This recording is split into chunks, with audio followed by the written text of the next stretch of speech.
In the beginning, Nibiru was a lush planet, teeming with life and vegetation. Nibiru orbits the Sun once every 3,600 years. This is called one shar. Volcanic eruptions on Nibiru envelop the planet with a thick protective atmosphere, keeping the heat trapped on the planet during its long, cold outer orbit and shielding it from the Sun's heat during its inner close orbit. Unlike the other planets, its rotation was elongated, while the other planets and the hammered bracelet we call the asteroid belt were more circular in their solar orbits. As time went on and the people of Nibiru advanced, great astronomers and scientists emerged, even savants of great wisdom. Each shar or orbit, the conditions on Nibiru grew worse. Drought and crop loss were studied, and it was determined that the orbit was growing closer to the Sun on the inner courses. Their atmosphere was growing thinner because of declining volcanic emissions. Try to explain why there are now warm sides and cold sides to winter storms. This is historically unprecedented. Over and over, the same paid-off meteorologists try to explain away the incredibly anomalous jet stream behavior. The job of mainstream media now is to make the completely unnatural seem natural to the public. Until recently, many have accepted the lies, but thankfully, that's starting to change. Now, even some of the most recognized experts are admitting on the record that they cannot explain all the anomalies occurring around the globe in regard to the weather. For many in the eastern U.S., the whole world seems a frozen wasteland. Those in the mainstream have done their best to fortify this belief, though it couldn't be further from the truth overall. True, we are now in for polar vortex 3. Any that take the time to research global maps on temperature deviations from normal will take note of the extreme glaring cold zone that is only in parts of Canada and the eastern U.S. Again and again and again, over and over and over. These are the areas that are being most heavily geoengineered toward the cold side. Temperatures in parts of these regions of North America have this year been colder than the North Pole and even colder than Mars. Does this seem just a bit off, considering we just had the warmest January on record in Alaska? For the entire planet, January 2014 was the fourth warmest on record. This was the case in spite of the fact that everywhere we try to examine temperature readings, the quote official temperatures are now routinely being underreported by as much as 5 degrees. Let me say that again. In regions where we have tried to verify the quote official temperatures for the day, we have seen the official temperatures underreported by as much as 5 degrees. What does this mean? It means that our planet is much warmer than we are being told, and official agencies are quite literally lying about this fact. The climate engineers have kept the parade of engineered snowstorms and manipulated jet stream cooldowns trained over the same locations over and over in order to create maximum media hype and maximum confusion in the population. Should it really be colder in parts of the lower 48 than the North Pole? Should the temperatures in many locations fluctuate some 50 degrees or more in a 24-hour period for the daily highs? Just to state for the record and to jog people's memories, 2012 was by far the warmest year ever recorded in the lower 48.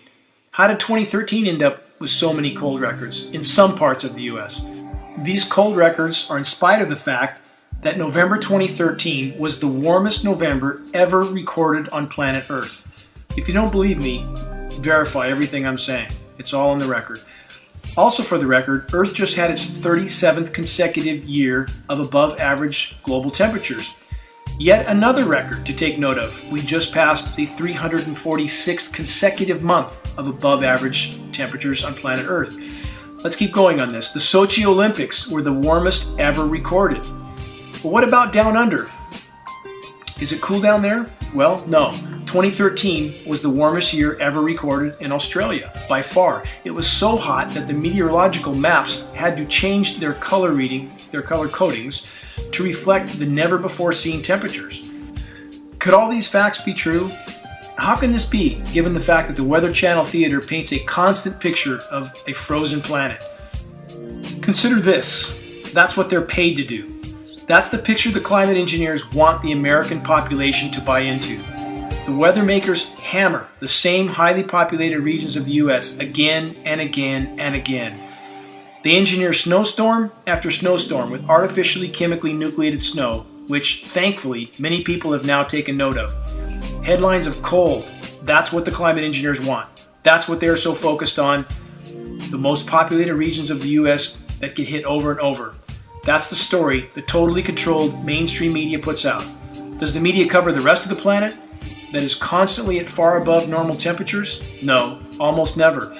Does the media mention the fact that as of February 15, 2014, the Arctic ice cap is again at all-time record lows? Absolutely no coverage of this. What about the massive methane hydrate releases now occurring in the Arctic, which have all the potential to end life on Earth many times over? Not a word about this dire situation. And what about the brand new cloud types that were only first identified in 2009? Didn't anyone look up before that time? I'm speaking of undulatus asperatus, a type of cloud not noted before 2009. Again, how can this be?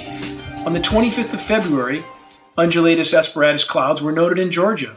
Amazingly, new types of clouds have been identified in recent years, many new types. Doesn't anyone question this? How are we to believe that these, quote, new clouds were always there and no one noticed them before?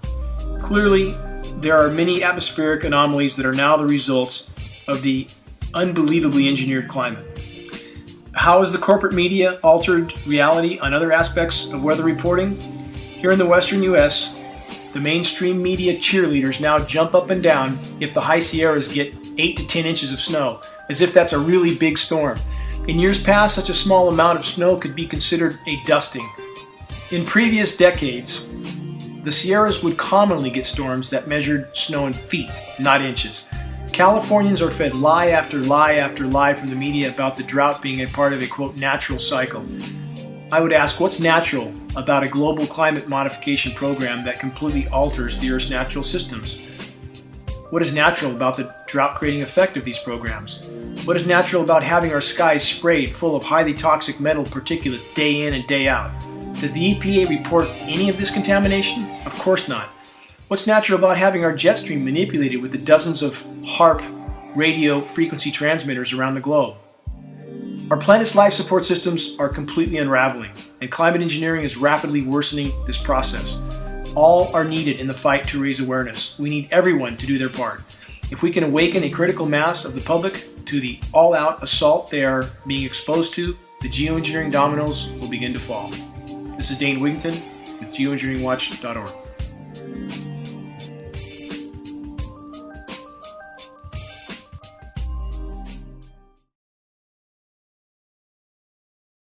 Weather that we're having around the world in New York, these incredible cold spells that we have had.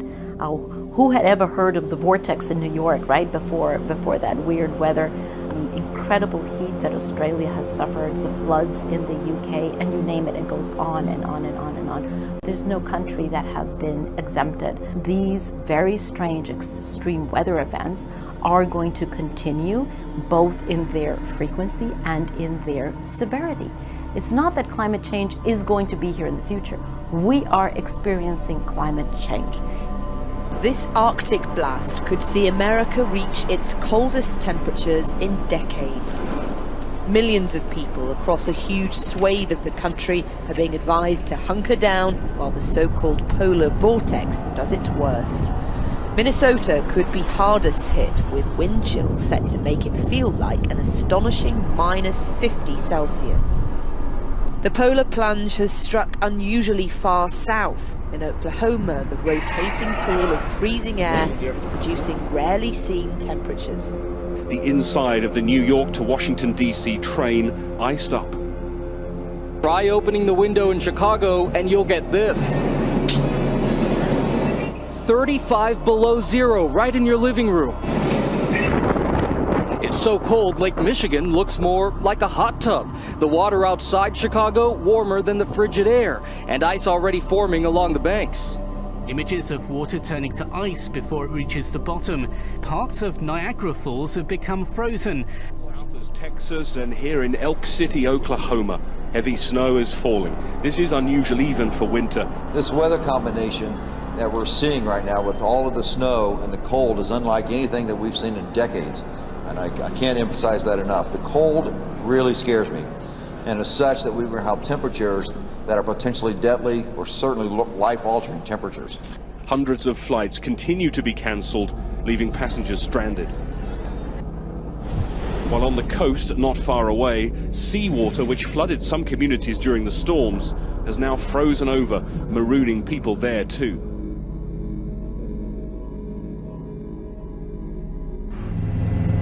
Severe, pervasive and irreversible. Words used in a new UN report about the likely impact of global warming. Amid extreme weather worldwide, experts say the health, economic prospects and food and water sources of billions of people are at stake. It's everything from droughts to rising sea levels. We're not in an era where climate change is some kind of a future hypothetical. We live in a world where impacts of climate change are widespread and consequential. We see impacts from the equators to the poles and from the coast to the mountains. There's no question that we live in a world that's already altered by climate change.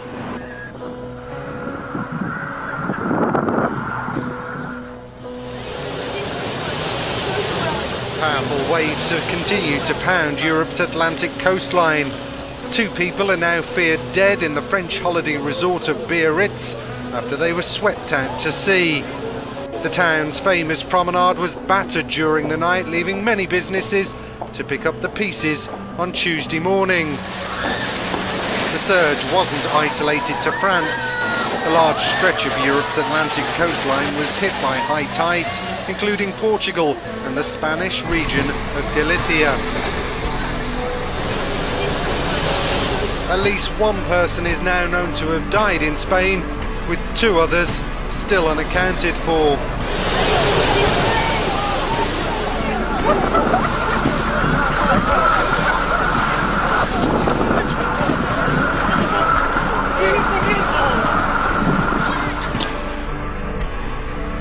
In Portugal, this amateur footage showed one man's desperate attempt to save his car, just managing to escape in the nick of time. Elsewhere, near the capital Lisbon, the swell was so bad, huge pools of foam like this started washing up along the shore.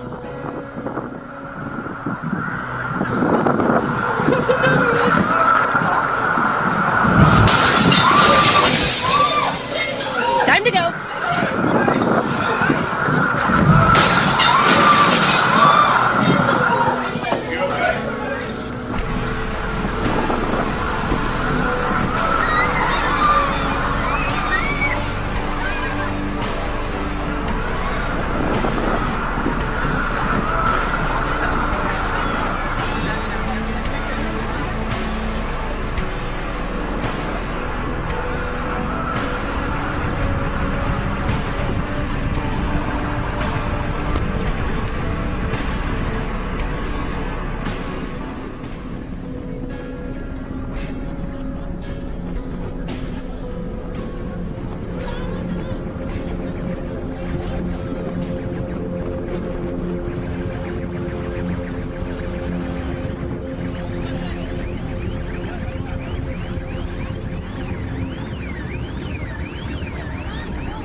An earthquake of around 7 magnitude has struck China's far western region of Xinjiang. The earthquake that shook central New Zealand, including the capital, Wellington. The minute-long 6.3 magnitude rolling. Thousands of residents woke with a bang this morning after a series of earthquakes rocked the state. Many have told of their fear and confusion as the shockwaves rumbled through the suburbs. Tremors and shakes were felt right across Metro Adelaide. We have very few this close to Adelaide that are of this magnitude, so it is more unusual. South Carolina and Georgia got a bit of a shake last night. An earthquake with a preliminary magnitude of 4.1 shook homes and rattled residents' nerves. It's the second largest earthquake to ever hit the state. A 6.9 earthquake hitting off the coast of Eureka. Already 4 aftershocks. Chile has ordered an evacuation of parts of its northern coast following an earthquake with a magnitude of 7.0 jolted an area 35 kilometres north. Whoa! Oh. An earthquake. Big earthquake right now. Big earthquake.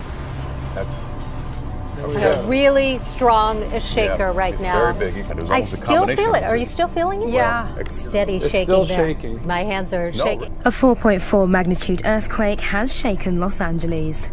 This is the second quake to hit the state in a week. This is the strongest quake to hit the city since the last aftershocks of the 1994 Northbridge quake.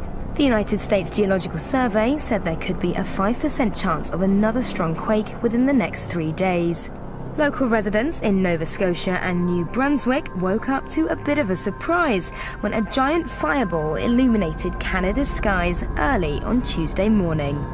CCTV captured the incredible moment when a bright burst of light lit up the sky. The fireball, which is thought to be a meteorite, could also be seen from Nova Scotia, where eyewitnesses said they saw bright lights in the sky and heard a loud noise like thunder at around 5 a.m. local time.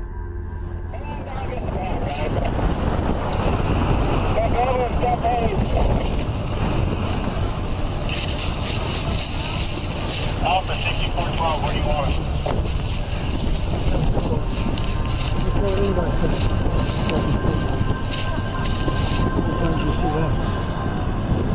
Not real often.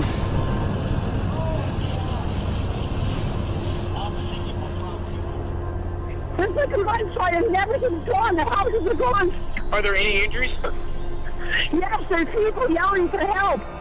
A desperate call to the emergency services as a deadly tide of mud and rock crushed everything in its path. Houses were swept off their foundations, trees keeled over, and people were sucked into the sea of mud like quicksand.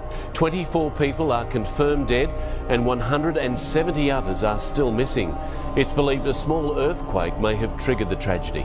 It's like a war zone up there. People finding children, people finding babies. And while the task of finding bodies is already so grim, some have had the even more unimaginable trauma of finding only partial remains.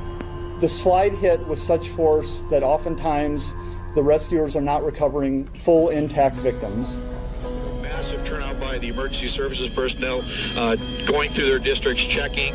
A lot of rolling going on down here. My family lives down here in Orange County. They said it was quite violent. It went on for quite a while, so a pretty good shaker coming through. A 5.1 magnitude earthquake shook Los Angeles, triggering a rock slide. This is actually the second noticeable earthquake that this area has had in just the past 2 weeks. And since the earthquake hit, there have been more than 100 aftershocks, including one that was 3.4 just a short time ago. The ground shook just after 9 Friday night. We might be experiencing, I should say, an earthquake here. And seismologists are particularly worried about this quake because they think this fault may be reawakening. We haven't heard from this particular fault, they don't think, in several decades. The reason they really don't want to see this fault wake up again, it runs right through downtown LA.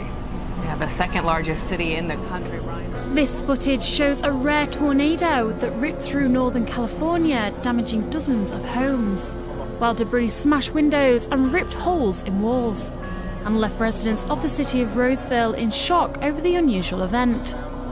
8 magnitude quake hit the northern part of Yellowstone National Park in Wyoming. It shook the ground at about 5:30 this morning, California time. It was felt in towns along the Montana-Wyoming border, including West Yellowstone. This morning, tsunami sirens blaring.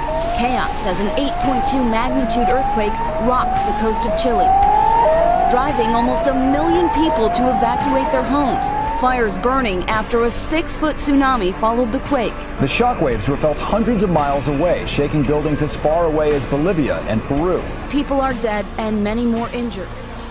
For the past 7 days, more than 1,700 earthquakes worldwide. We do still have tsunami advisories. The earthquake even triggered microscopic seismic measurements in New York's Central Park. There have already been more than 24 aftershocks. In just the past 2 weeks, hundreds of earthquakes have been shaking Chile's far northern coast. Just about 24 hours ago, there has been another strong earthquake off northern Chile, and the emergency office there has ordered preventive evacuation of the coastline in the north of the country. There's a quake magnitude 7.4 offshore. Latest official report on climate change that says it is underway, and we are already already suffering the effects. Here in Australia, air and ocean temperatures are increasing, with waters off our east coast amongst the fastest warming in the world, and deadly algal blooms, and rainfall is expected to decline across southern New South Wales and Victoria. We should have 5 seasons in Australia, adding a second spring, basically shortening autumn and winter by 2 months. The dangers of climate change are set to get much worse. Australia can expect more intense rain and drought, greater bushfire danger and worse cyclones. Warming across every state, every territory and every season in Australia. It's the superstorms bringing nations to their knees. The searing sun turning the earth into a tinderbox, leaving the ground cracked by drought, and the crashing waves of rising seas. But it seems this extreme weather isn't random. A UN report says this is climate change, and things are only going to get worse.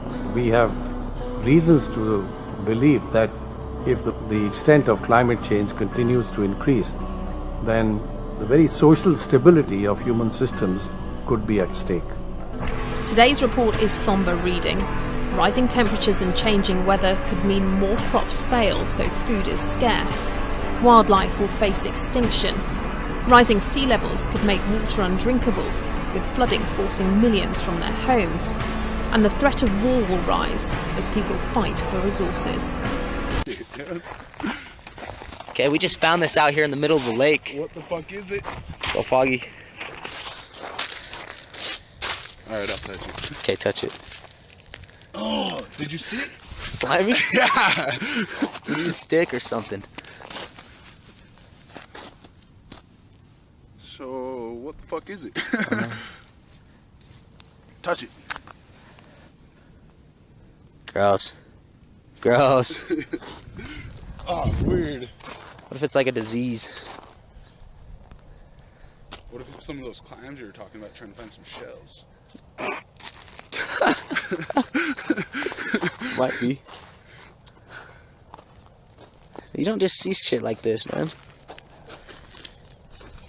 Let's get a close-up on it. It melted the ice. I know, dude. That's what's weird about it. Maybe it was aliens, dude. It is alien eggs.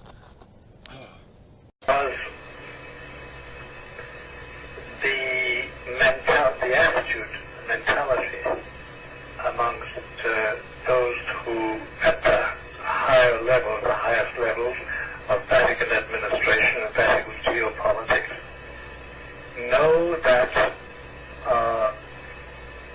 now knowledge of what's going on in space and what's approaching us could be of great import in the next 5 years, 10 years. Carefully and well-chosen words, Father. Thank you. West of the Rockies, you're on the air with Father Malachi Martin. There's another planet in the solar system that they call Nibiru that was captured and moves like a comet in a 3,600-year orbit. Our own astronomers know it's out there. They call it Planet X. It has gravitational effects on the outer planets. They can't find it because it's so far out. Ancient Sumerians and what they had to say about it are correct.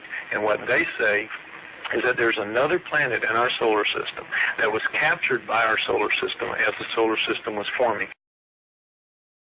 Sumerian records indicate that they began their counting not from the sun, but from a planet on the outside of the solar system. But most surprising was the inclusion of one more large planet as the 12th member of our solar system.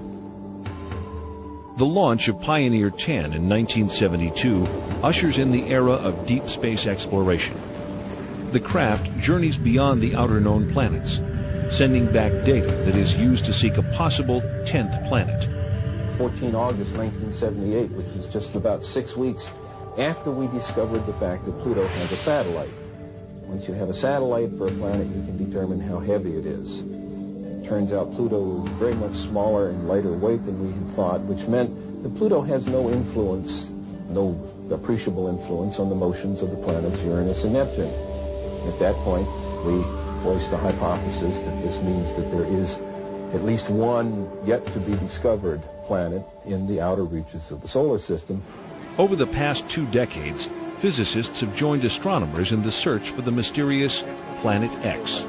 Now, one of the things we did in 1978, having made this prediction that there was an additional planet, 10th or 12th, depending on your point of view, we sort of put our money where our mouth was, as it were, and we went out and we started looking for this thing. We've been able to refine the search area somewhat, get it rather narrowed down. We do our predictions based on the observed anomalies in Uranus and Neptune.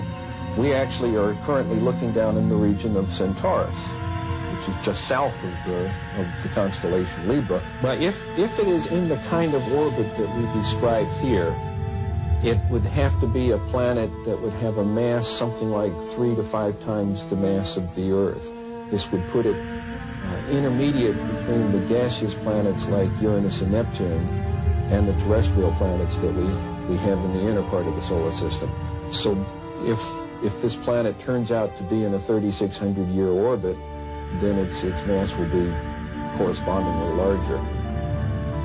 This one here is a map of the solar system as we know it. The inner planets, this is the orbit of planet Pluto. And this here is the orbit that I have proposed for the 10th planet. And here's where we think it is right about now in its orbit. If Planet X exists, we are not alone.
Are elected and you learned that the government knew aliens had visited Earth and the public didn't know, would you want the public, would you sure the public found out? Well, it depends on what these aliens were like and whether they were Democrats or Republicans. So you have to go further than that. Do you believe in life on other planets? Oh yes, there's not much question at all, but there's life throughout the universe. We're not alone in the universe at all. You're convinced that we're not alone in the universe? Oh, I know for sure we're not alone in the universe. Now, have we been able to identify for sure where the other planets are? No, we have not. Certainly not in our solar system. But they've identified quite a number of planets now that very likely could be life-bearing planets. And I happen to be privileged enough to have be in on the fact that we have been visited on this planet. And the UFO phenomenon is real, although it's been covered up by our governments for quite a long time. Whoa! Hang on a minute. Well, this is big. Whoa! All of this is quite a shock to me. Well, I'm sorry you haven't been reading the papers recently. It's starting to open up quite a bit. So you're telling me? Well, there's a lot of information to take on board. Hang on a minute. I mean, listen. I've heard crazy UFO nuts tell me this kind of thing before. I've never had Dr. Ed Mitchell, the sixth man to walk on the moon, a respected scientist in his own right, announce to me that we've been visited by aliens from other planets and that they definitely are out there. There's no debating it. Well, that's the first time you've ever talked to me, or I've told you about it before. So you believe in all of the whole deal? There's more nonsense out there about this than there is real knowledge, but it is a real phenomenon, and there's quite a few of us. It's been well covered up by all of our governments for the last 60 years or so, but slowly it leaks out, and some of us are privileged to have been briefed on some of it.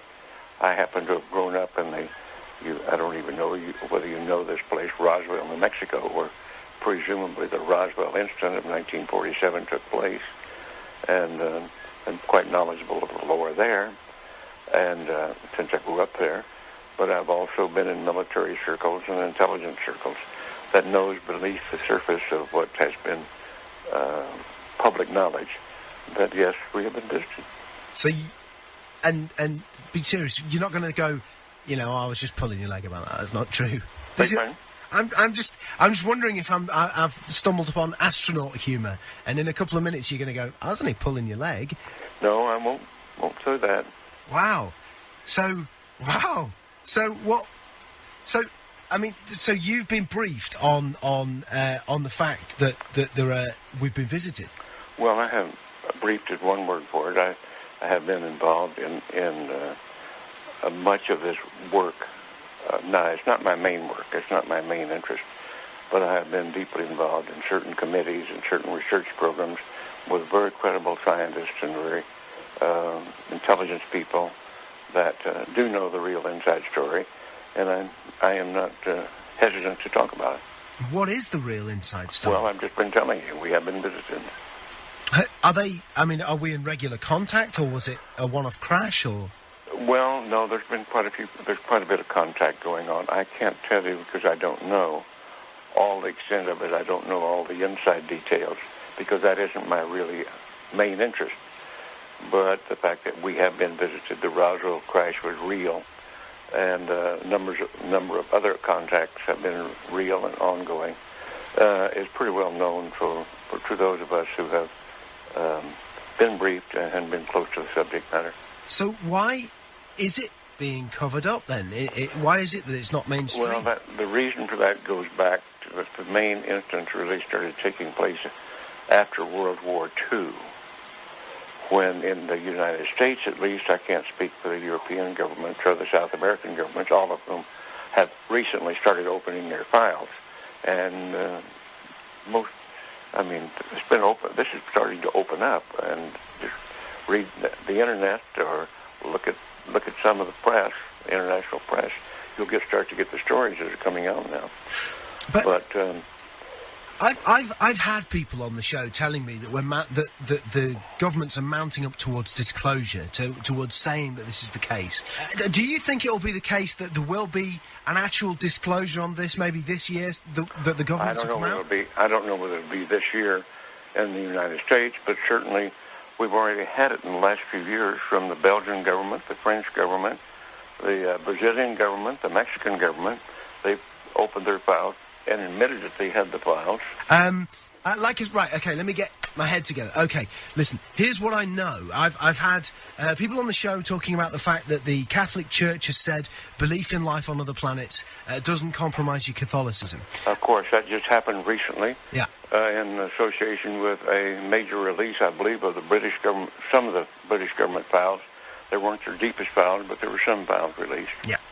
What's happening is at the moment, over the next 4 years, all of the UFO files here in the UK are being released. Do you think it's the case that we are ramping up towards maybe the UK admitting it? Well, I can't say how fast this is going to happen, but certainly the public awareness of it is increasing. The public acceptance is increasing. The amount of misinformation and covert and attempts to cover up seem to be decreasing. I think we're headed toward real disclosure, and some very serious organizations moving in that direction. You've had a long time to think about this. What do you think the impact will be on the world when it is finally mainstream news that there are alien beings that live outside this planet? Well, I think at this point it's probably ho-hum, so what's new? I think that certainly in the United States, there's well over 70% of the people now accept this as fact, although they do not know all the correct story. They do know that there has been, or accept the fact that there has been visitation and that there's UFOs in the skies all the time that are very likely alien craft. Now, not all of them are. I suspect some of them are homegrown. I suspect that in the last 60 years or so, that there has been some back engineering and the creation of this type of equipment, but it's not nearly as sophisticated yet as what the apparent visitors have. So, as part of this, as part of you knowing about this, and also going public with it, are you worried for your own safety with this kind of stuff, or are you convinced that the no, I think those days are gone. That used to be a concern among the people on the inside, but I don't think they're knocking anybody off for that anymore or doing drastic things to them. What do you think the intent of the aliens is? Is it hostile or peaceful? No. It's not hostile. It's pretty obvious that if it were hostile, we'd have been gone by now. Really? I mean, what? We could have been. Wow. We had no defense, if that's what their real intent was. And what are we talking? What do they look like? Are we talking like, the traditional sort of? You've seen some of the pictures.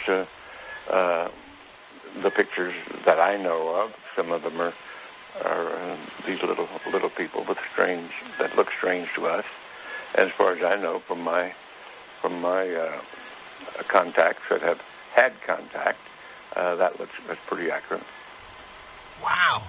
Do you think other people who were involved in the moon landings know about this? Some of them do. But again, it's like other people. If you're interested enough to dig into it and want to know about it, you can know about it. Because, man, listen, I know you're a busy guy, and I know there's other people who need... Yeah, this phone, they're not leaving me alone with this other phone that's ringing all the time, and I'm by myself here. This has been easily one of the most significant conversations of my life. Unbelievable. I want to thank you for joining us. You man. And Dr. Ed Mitchell, listen, you're a friend of the show, if you want to accept that friendship. Wow, what an incredible... That's what's weird about it. Maybe it was aliens, dude. It is alien eggs. That'd be cool.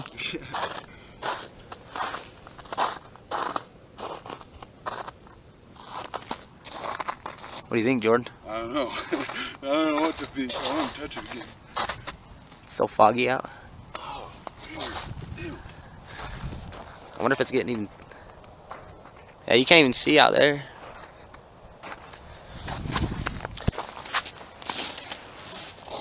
What do you think they were drinking?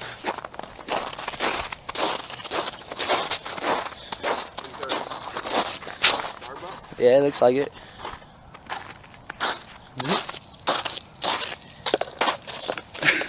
Yeah.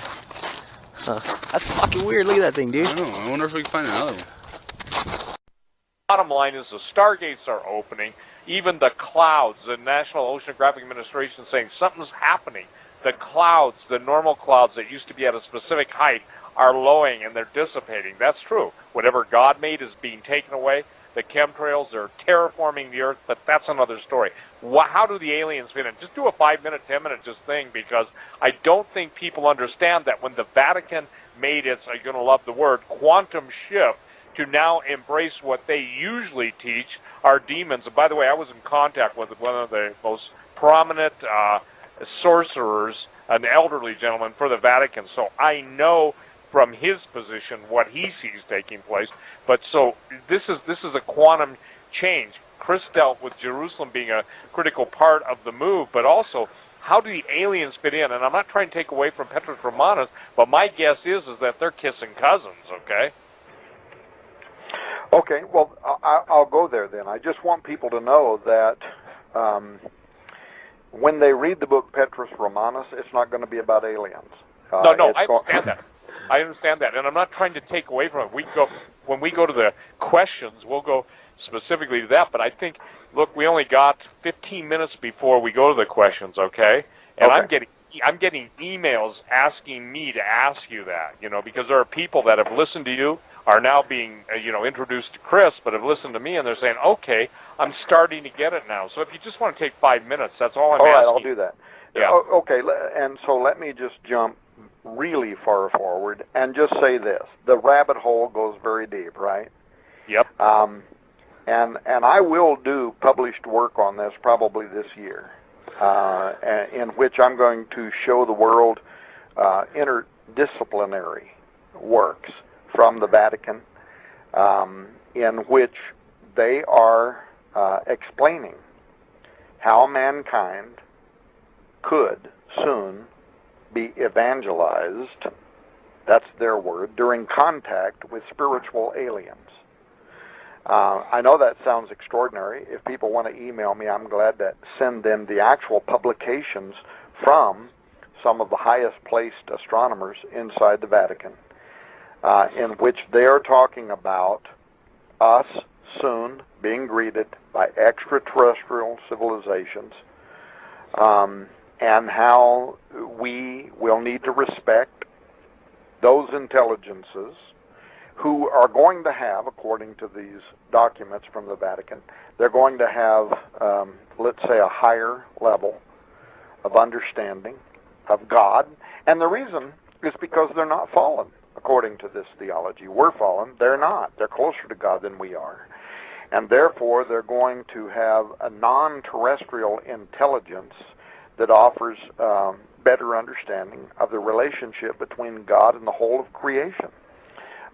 And that, and by the way, let me just quote this document from the Vatican.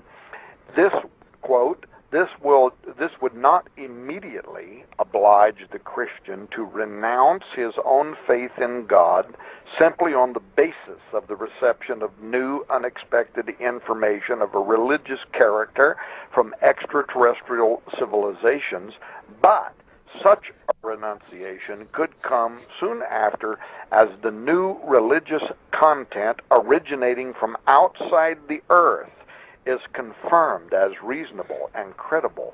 Once the trustworthiness of the information has been verified, let me stop for a moment in this quote and ask if anybody can explain to me how it could be verified.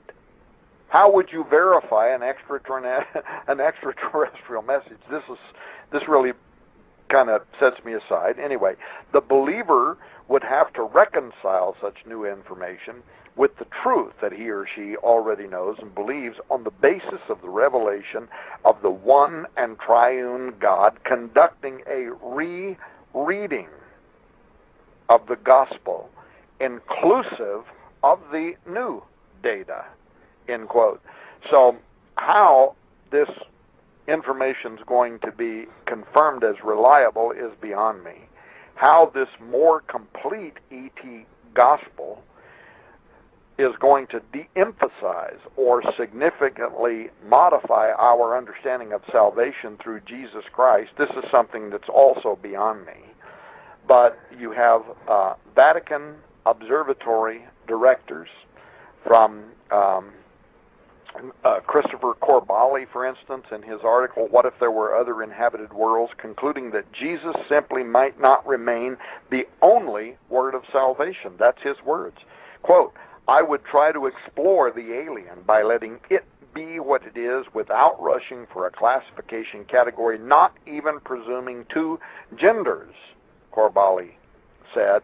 And then he drops this bombshell, quote, while Christ is the first and last word, the Alpha and Omega spoken to humanity, he is not necessarily the only word spoken to the universe. For the word spoken to us does not seem to exclude an equivalent word spoken to aliens. They too could have had their Logos event, whatever that event might have been. It does not have to be a repeated death and resurrection. If we allow God more imagination than some religious thinkers, i.e., by the way, let me insert here, Steve Quayle, Tom Horn, Chris Putnam, et al., some religious thinkers seem to have, for God as omnipotent is not restricted to one form of language, the human, end quote. So what we have are very high-ranking spokespersons for the Vatican who, in recent years, including 2011, and we'll see what they say in 2012, are offering language acknowledging, first of all, the likelihood of extraterrestrial intelligence, and secondly, a dramatic role that ET's introduction to human civilization is going to play in regard to altering established creeds about anthropology, philosophy, religion, redemption, but specifically a rereading of the gospel of Jesus Christ. And by the way, this could be consequential to the very near future. So is that kind of what you wanted me to say, Steve? Absolutely. And Chris, I think this is critical too, because, you know, from your perspective of writing, you know, co-authoring and doing all your investigation, I'd like you to address that too, if you wouldn't mind, in 5 minutes. You know, it won't hurt us to take an extra 5 minutes. And again, you guys, I'm not trying to assign, but we've just been on almost for 3 hours, and where'd the time go, you know? That's what they all say about Omega Man Radio. Yep. So, Steve, were you asking me about my opinion on the alien question? I'm asking you about the change in the theology of basically the Catholic hierarchy and in relationship to the alien. Basically, what they're undermining, if the basic Bible is there's no name given under heaven at which a man can be saved. So I want your take on that, because again, you know, you are a man who gets in and delves into things. And so, you know, please address that issue. Well, I'll tell you, what Tom just said is very disturbing. I mean, anybody that's talking about changing the gospel, I mean, that, you know, the Apostle Paul said in Galatians, if I or an angel from heaven preach another gospel to you, let them be accursed. So, I mean, you know, biblically, there's absolutely no way we should accept anything like what he was just talking about. You know, I think it's really kind of strange the way the Vatican has been talking about, you know, that's a subject that I follow and I'm interested in. It's also one that's really hard to parse, because there's so much bad information, and you know, there's so many people that hoax UFO things and things like that it's really hard, you know, to find out what's real.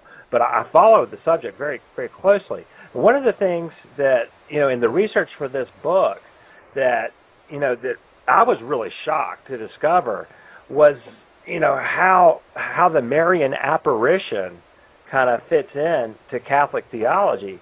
And, you know, that is one way that I can see some kind of intersection perhaps with UFOs.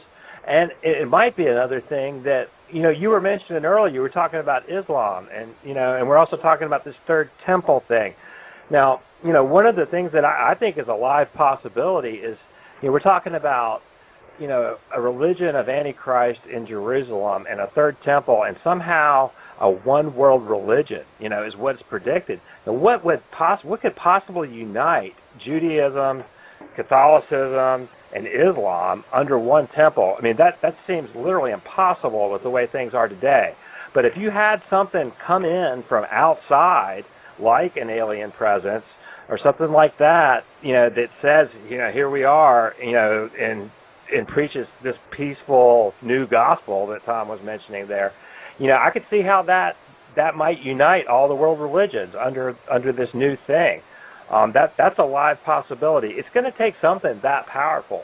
Now, the apparition is making these kind of statements, though. I mean, I did a whole chapter on the Marian apparition in the book, and in the Netherlands, in Amsterdam, the apparition's appearing and calling itself Our Lady of the Nations, and it's talking about uniting the world. Okay, and we look at the prophecies in the book of Revelation, and we see that, Revelation 17 is talking about this one world religion all coming together. And, what could do that? It's interesting that the Muslims also venerate Mary.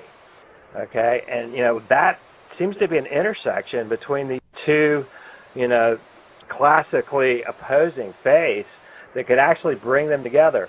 Now, I don't know how that's going to play out, but it could actually intersect with this thing that Tom's talking about, with the Vatican hinting at alien presences. Now, it's going to take something external and something really huge to get the world's attention to unite everybody under one leadership and one faith. And, I think that is something that we can't exclude, because it seems like, possibly that is the strong delusion that the Apostle Paul talked about in 2 Thessalonians chapter 2. I agree with you on that. Absolutely. Hey, Chris, one thing you might factor in, too, I think is fascinating. Fatima, the visions of Fatima, which is obviously a city in Portugal, but what is Muhammad's daughter's name? Yeah. Right. So I made this statement, you guys, and of course, obviously my fans didn't appreciate it 15 years ago, but I said I can literally see how that's going to merge together, because look, you've got the whole concept, you've got the Islamic, and boy, I wish some of these generals in our Pentagon would get their acts together, because they don't understand the theology, the ideology of Ahmadinejad, when he believes that if it's not, his exact words were, if 50 million Iranians have to be martyred to bring on the Imam Mahdi, then so be it. Well, now you've got everybody working together, so I think it's fascinating, okay? Just that I don't believe there are any coincidences. And remember, you quoted Galatians a minute ago, and what's neat, Chris, about that, that's the only time I see Paul saying something twice. He says, let him be accursed. Again I say unto you. Remember that? Yeah, he does. That double, if you will, in the mouth, 2 or 3 witnesses, let every word be established.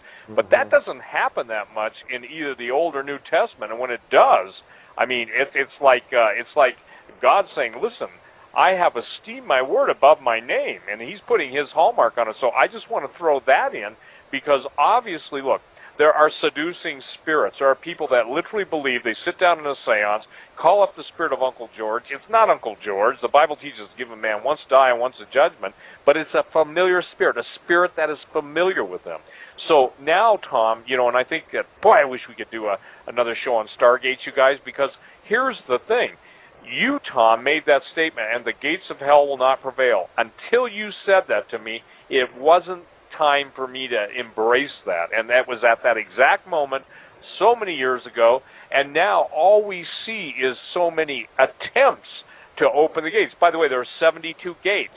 There are 72 stargates. There are 72 goetic demon gates. There are 72 ionospheric heaters like HARP. We're seeing all the 72, and for the record, there are 72 fusion centers in the United States, okay? The combination of all the intelligence gathering and law enforcement, 72. That number is throughout. So I think, Chris, the point that you're bringing up is absolutely critical for the people listening tonight. And look, every time I do a talk radio program, and bless you both for coming on, and we'll take the questions or whatever in a few minutes, but I know this. I know, what can I say to the people? And this is how I get to the bottom line, you guys. It may sound not the right way to say it, but if I could say to the people of God, and I knew that today was my last night, what would I tell them? That's what I try and bring into a conversation like this. And Tom, that's why I took you to the bottom line, okay? Sometimes as researchers, I mean, Gentlemen, excuse me 1 second, please. Folks, we're going into the 4th hour to hear it. Well, I think it's critical that if this is the last thing, we have to bring people to the lateness of the hour. I think we've lived in the indefinite prophetic long, and now we're in the it's happening now. So Tom, it's not, listen, if the guy croaks, forgive me, Ratzinger gets knocked off, murdered, assassinated, I mean, this thing can come so quick, and I think that we don't set time, but we can look at the events, and the fact that you guys wrote the book at this time, and all the headlines are basically, you were ahead of the headlines, that has to tell me that the time clock is punched, and we're on accelerated events being fulfilled right before our eyes. Hey, Bruce, let's take a break now, and then that'll be our last break before the end of the show. Okay, Jill.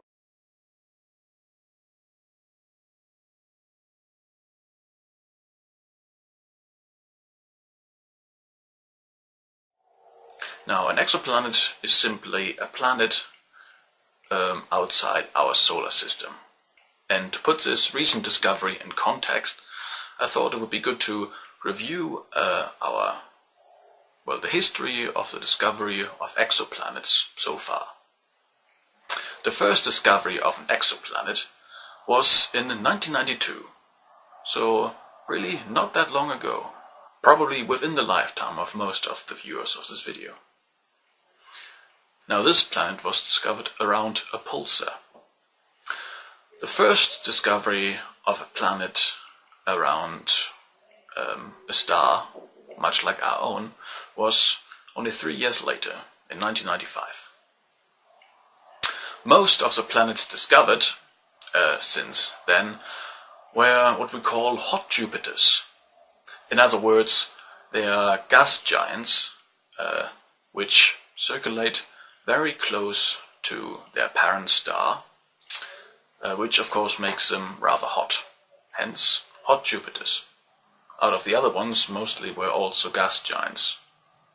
However, in 2011, so only about 2 years before this video, we discovered the first Earth-sized planet.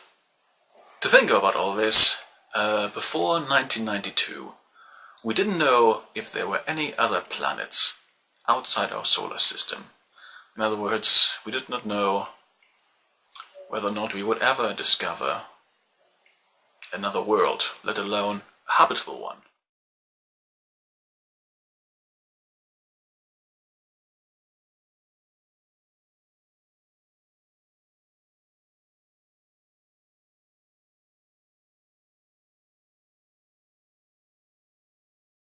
If there is one thing that defines our current political era, it is the unprecedented crackdown on government whistleblowers. If the Bush administration's invocation of the little-used state secrets privilege to silence those exposing corruption is taken as the beginning point of this era, we have seen a steady progression throughout the past decade, culminating in Obama's unprecedented war on whistleblowers. As we have explored previously on the eye-opener, the Obama DOJ has been relentless in its prosecution of those seeking to shine the light on government fraud, abuse, and criminality. In his first 5 years in office alone, he has charged 8 whistleblowers under the Espionage Act of 1917, more than all other presidents combined. And for those brave souls who do stand up to government abuse and manage to survive the seemingly inevitable court battles and legal challenges, the toll on their career and personal finances is just as severe. Take Thomas Drake, the NSA whistleblower who was himself charged under the Espionage Act and eventually convicted of a misdemeanor charge. Stripped of his security clearance and blacklisted in Washington, Drake has been reduced to working at the Apple Store, where, according to reports, he once served Attorney General Eric Holder as he went shopping for an iPhone. Or take Richard Barlow, the CIA intelligence analyst who blew the whistle on the high-ranking government officials who were tipping off nuclear proliferation suspects about FBI stings and helping them to ship important nuclear weapons technology to Pakistan. He was fired from a position at the DoD after raising concerns about how his reports on Pakistan's nuclear capabilities were being altered by his higher-ups. Despite being called one of the most brilliant analysts I've ever seen by the State Department Inspector General, and being vindicated in a 1997 IG ruling that restored his security clearance, his career was scuttled and his family torn apart by a systematic campaign to smear his name and disrupt his marriage.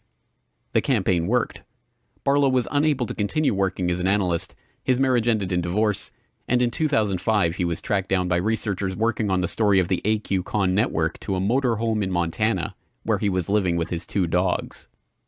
Sadly, these stories are not the exception in the annals of modern-day whistleblowers. They are the almost universal rule. In fact, as Sibel Edmonds has demonstrated from her own personal experience, whistleblower organizations are actively sought out and bought off by the influential corporate foundations almost as soon as they appear. In a 2011 interview on Global Research TV, she explained her own experience forming the National Security Whistleblowers Coalition to bring together whistleblowers in their own independent organization.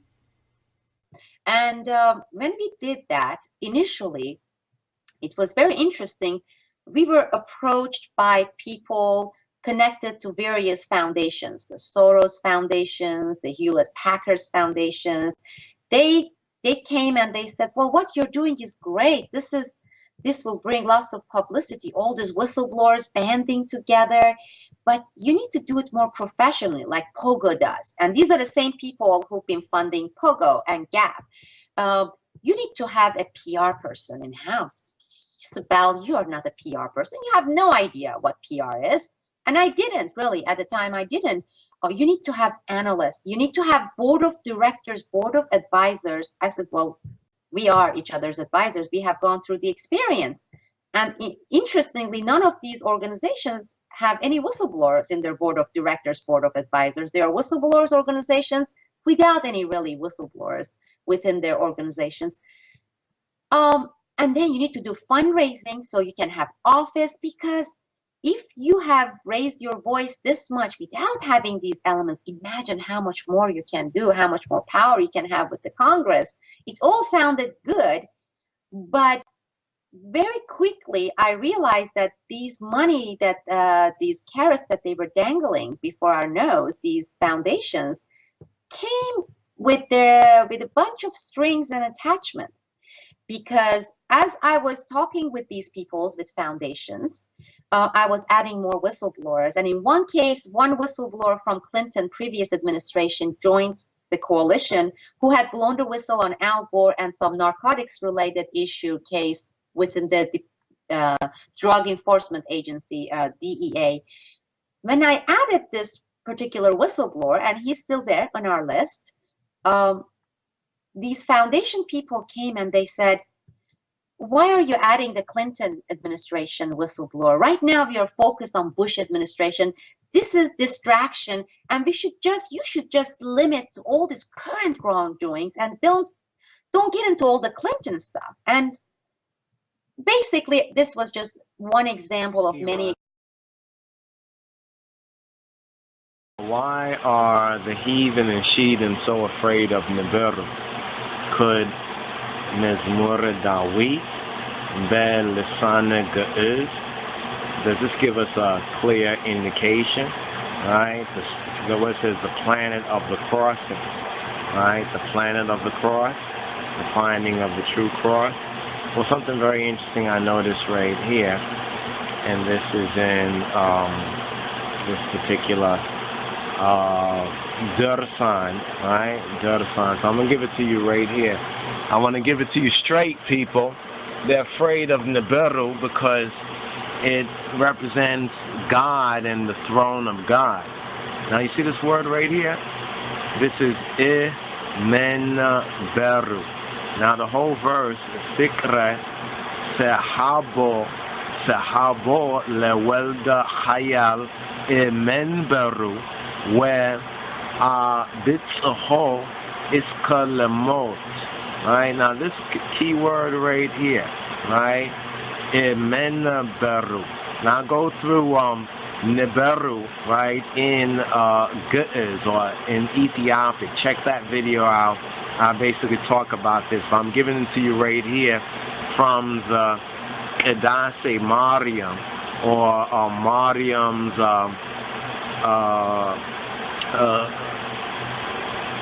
Kadush, as they say in the modern Hebrew, or Kedase. Here, this says this right here. Let me actually bring this up. Let me just put this right here and bring this up right here. Now, here this is the Amharic, so this will give us a Targum. And here we're at Meto Haya Sebat, or verse 127. It says Hayal weldin fikr kazufanu sabo iskamotim adareso. Basically, and he reached until death, being pulled down from his throne, right? Because of because of love, right? Hayal Weldon, the powerful son, or the god.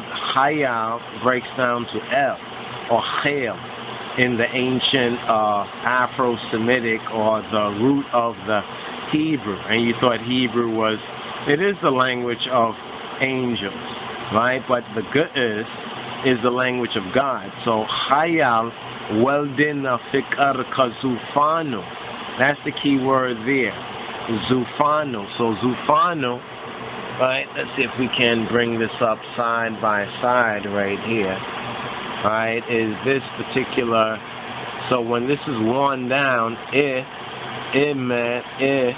would correspond to the ka, but basically in or from, right? From Nibiru, right? From Nibiru. Fikr, because of love, God came down from his throne. And now in judgment, he is bringing his throne near. So, does the Mezmur Dawit Belisane Ge'ez give us a clear indication?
What the fuck is that? I don't know, but that's creepy. But maybe it's a nuclear bomb, dude.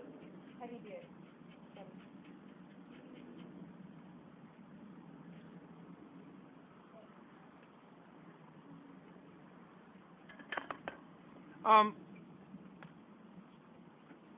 What the fuck? It's so creepy. The Vatican has a very, very great deal of power. We've talked about it. They have, whether they admit it or not, a great deal of political power all around the world. One of the things that they did fairly recently was they muscled, and I do intend to use that word, they muscled their way onto a mountain in Arizona, Mount Graham, and they built an observatory on Mount Graham in connection with an Arizona university. However, the Vatican has the larger part of the control of this observatory, looking at deep space things. That's right. Now, why would they have done that, Father? Because the attitude, mentality amongst those who at the higher level, the highest levels of Vatican administration and Vatican geopolitics know that now knowledge of what's going on in space and what's approaching us could be of great import in the next 5 years, 10 years. Carefully and well-chosen words, Father. Thank you. West of the Rockies, you're on the air with Father Malachi Martin. There's another planet in the solar system that they called Nibiru that was captured and moves like a comet in a 3,600-year orbit. Может ли небо упасть на Землю? Вопрос уже не актуальный. Прогрессивное человечество ждет более грандиозного события – падения на Землю другой планеты. Конечно, не в прямом смысле слова, но планета Нибиру подлетит к нам так близко, что последствия могут быть катастрофическими. Дело в том, что Нибиру, или как еще ее называют планета X, гораздо крупнее Земли, а значит и ее гравитационное поле гораздо сильнее. Его разрушительное влияние мы почувствуем в конце 2012 года, когда сближение будет максимальным. Как следствие, изменение наклона нашей планеты, а соответственно и полюсов. Глобальное похолодание там, где сейчас тепло, и очередной всемирный потоп. 2/3 населения нашей планеты попросту погибнет. Согласно одной из теорий, Нибиру – это планета богов.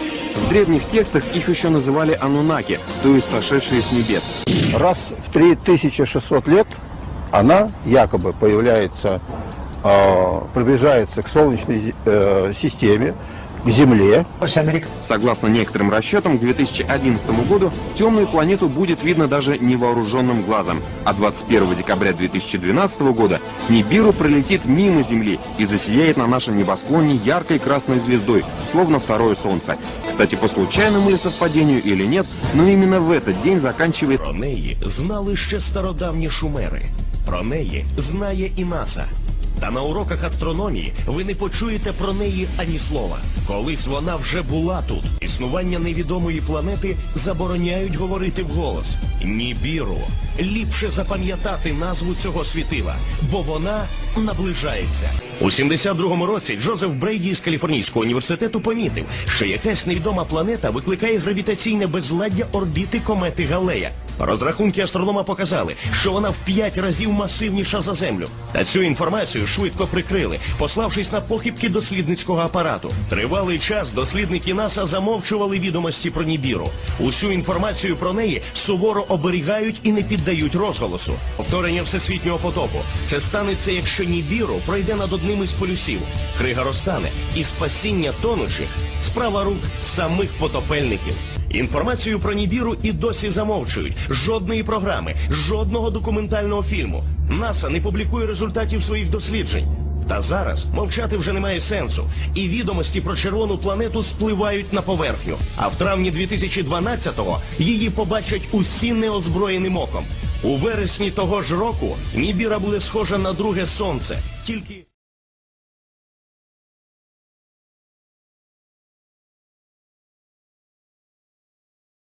пройдет по орбите в опасной близости от нашей планеты.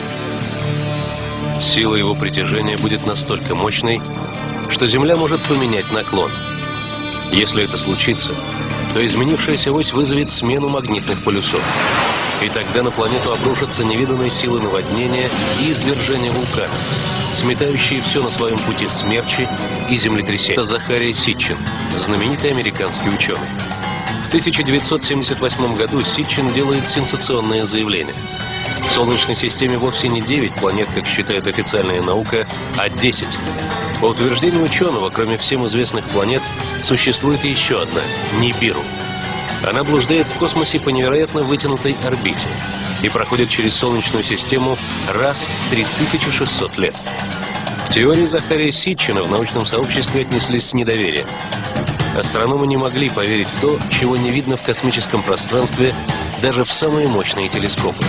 Однако уже в начале 80-х, после длительных математических вычислений и построения компьютерных моделей, существование планеты Нибиру было доказано.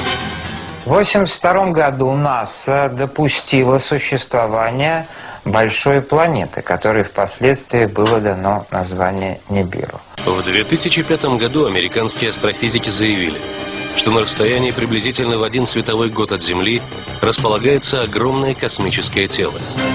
Но главное, на огромной скорости оно приближается к нашей планете. Небесное тело настолько темное, что ни оптические телескопы, ни другие приборы не в состоянии его увидеть.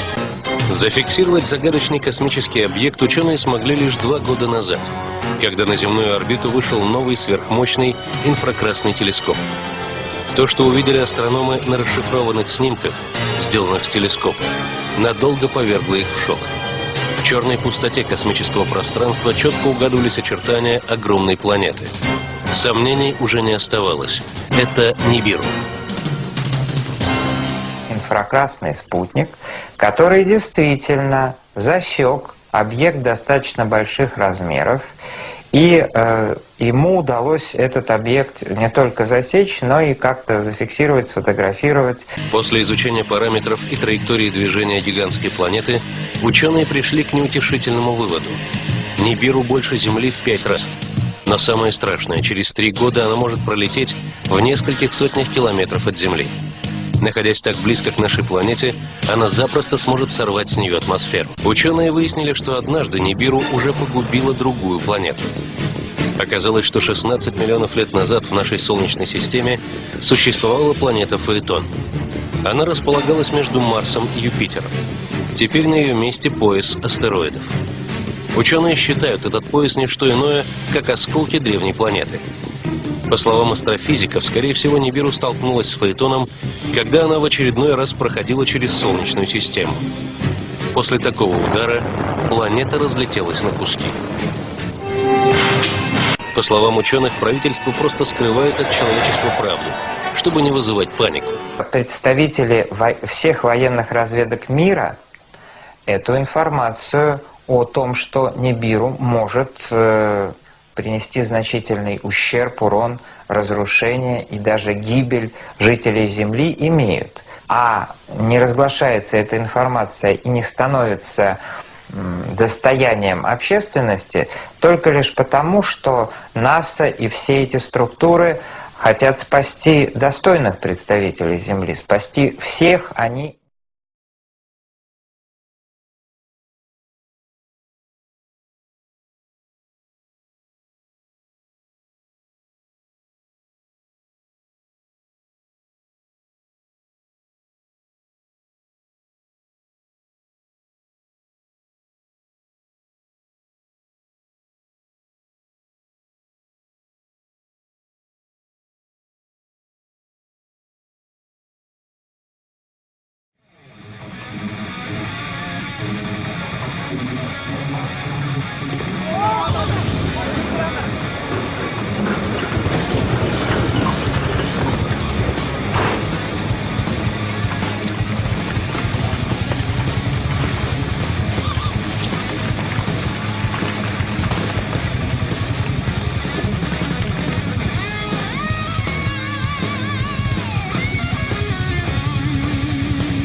Not gonna lie, my heart's racing. So I'm going with it.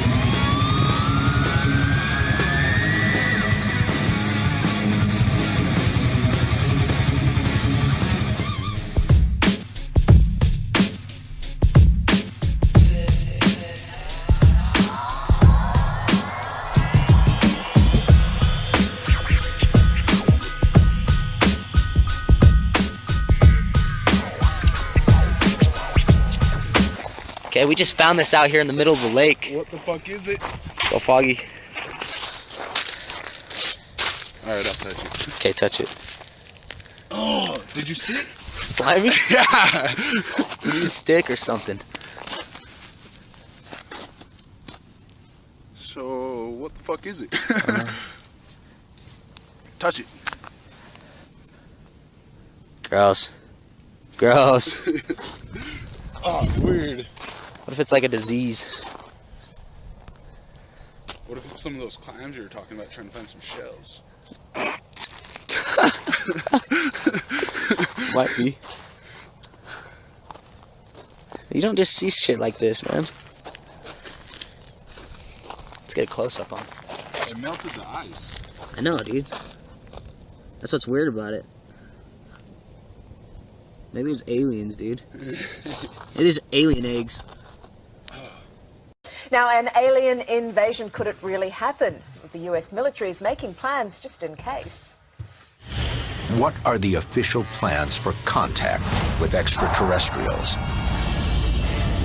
Will they come in peace or war?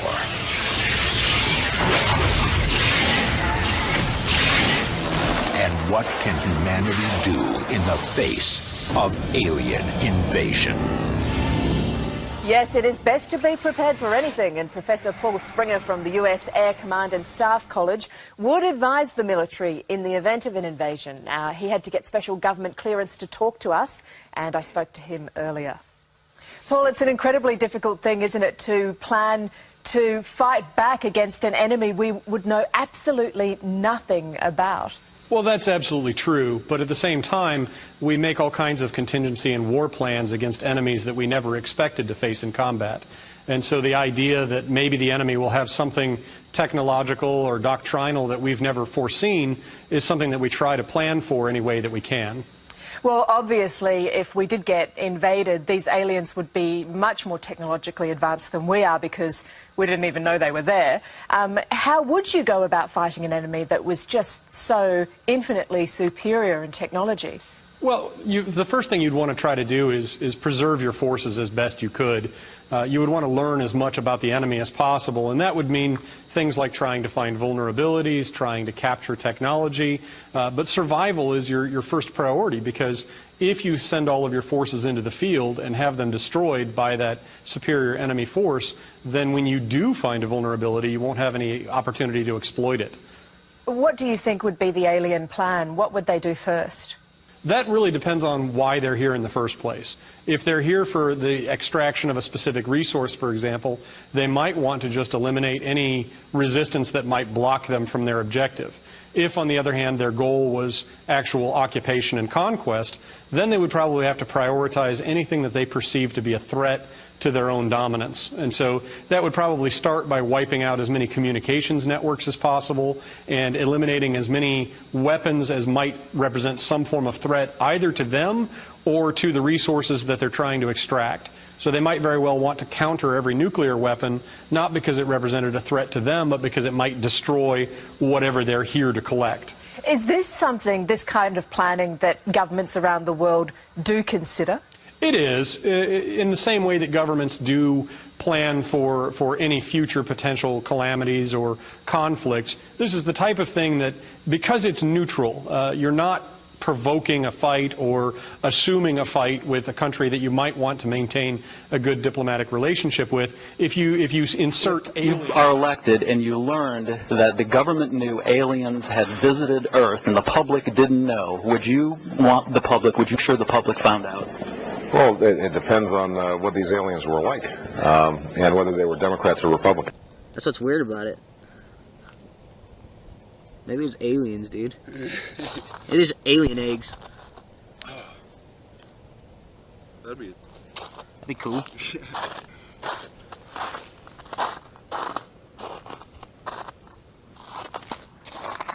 What do you think, Jordan? I don't know. I don't know what to think. I want to touch it again.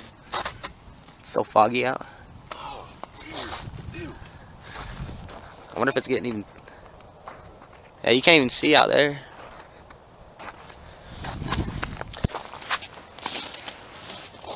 What do you think they were drinking?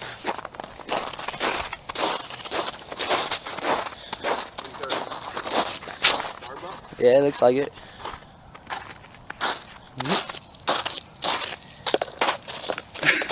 Yeah. Huh. That's fucking weird. Look at that thing, dude. I know. I wonder if we can find another one.